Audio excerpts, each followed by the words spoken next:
Morning, fish. Morning, everybody. It is the 21st of February today, so I just wanted to do a quick episode and touch on a few bits and pieces. I'd scribbled down a couple of things to talk about. I think that going back in time, essentially, to talk about the decision to try and what that means, what I felt going through that, what Claire was kind of saying.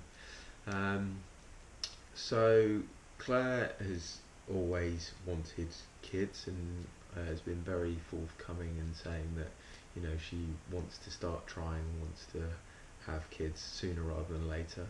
Now this is because she's a little bit older and she'd get very worried about. She felt as if her body wouldn't cope and react as well if she was a bit older and then started to have kids. So she's 33 at the moment, nearly 34 a month today.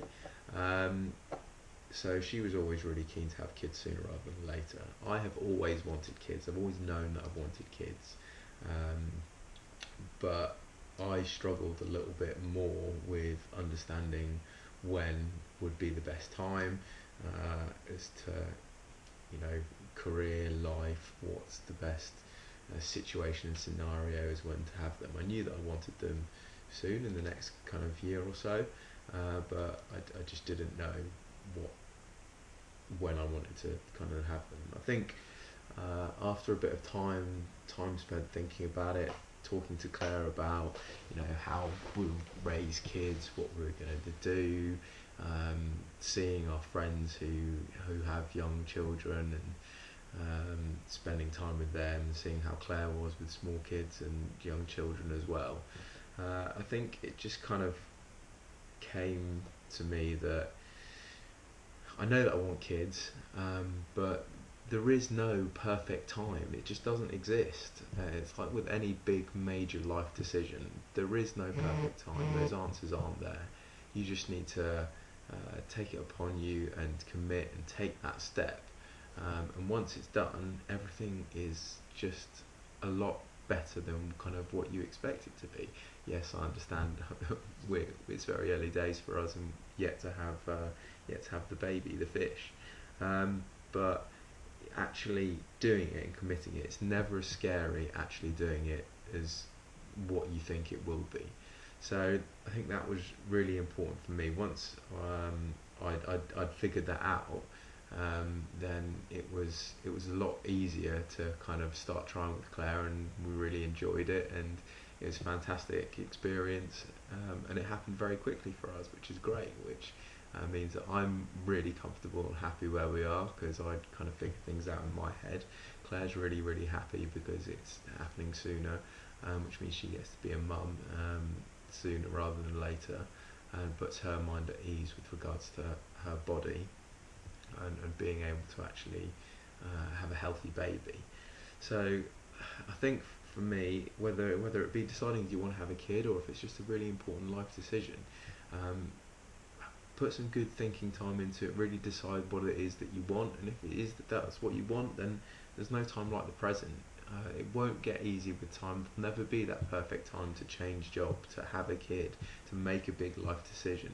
It just doesn't exist. So just commit to that time, go for it, and you'll be absolutely fine. It's always the first step's always the hardest. Once you've decided that that's what you're doing, you're going to move abroad, you're going to do this, then you'll be absolutely fine. It's a lot less scary than you actually think. And what's the worst that can happen? It's never as bad as you expect. So the other thing that I wanted to touch on is a bit of a funny story and a bit of a funny story now you look back on it, but I keep on finding myself asking Claire all the time, how are you? Are you okay? How are you feeling? Being the dad, you're obviously a little bit more removed from what's going on with Claire. She knows what's happening with her body. She knows how she feels the whole time. So I feel, and I am literally asking Claire all the time, how are you? How are you feeling? How's morning sickness? Have you been sick today? Um, she hasn't been telling me as much as I'd like, even though I've been asking and just pestering her, and it's just quite irritating for me having to ask her, so let alone how she feels. The other day, she was we had a bit of a random tiff about things, and this kind of came to light a little bit more clearly, that she isn't telling me how she's actually feeling. We're driving down to go to the gym, and it comes out that she's not feeling very well. We end up having a bit of an argument. She decides to pull over in the middle of the road, basically, in a little country road lane, thankfully. Gets out the car and starts walking away, which was not particularly amusing at the time, and we've had conversations about it afterwards. But she just kind of got out the car, walked away, stomped off, and then when she came back in the car and we kind of de-escalated the situation, she explains to me that she's not actually feeling very well at all. So I obviously immediately kind of say, well, you know, what we're doing, going to the gym, let's just go and relax. But she's not being very forthcoming with telling me how she feels, because I think she just doesn't feel very good all the time at the moment. So that's something that I'm kind of struggling with, and she's also struggling with telling me how she feels a lot of the time. I don't know if you guys or anybody else out there has had that kind of situation, or you feel like you're pestering people, or you're pestering the better half. But I kind of get bored of asking her how's she feeling, particularly when I can't. A lot of the time, I don't feel as if I can actually do anything. She can't take a lot of medication because of the baby, and all I can do is kind of try and make dinner, walk the dogs, bring her chocolate and flowers and popcorn and things, just to try and make her feel a bit better in how she feels and in herself.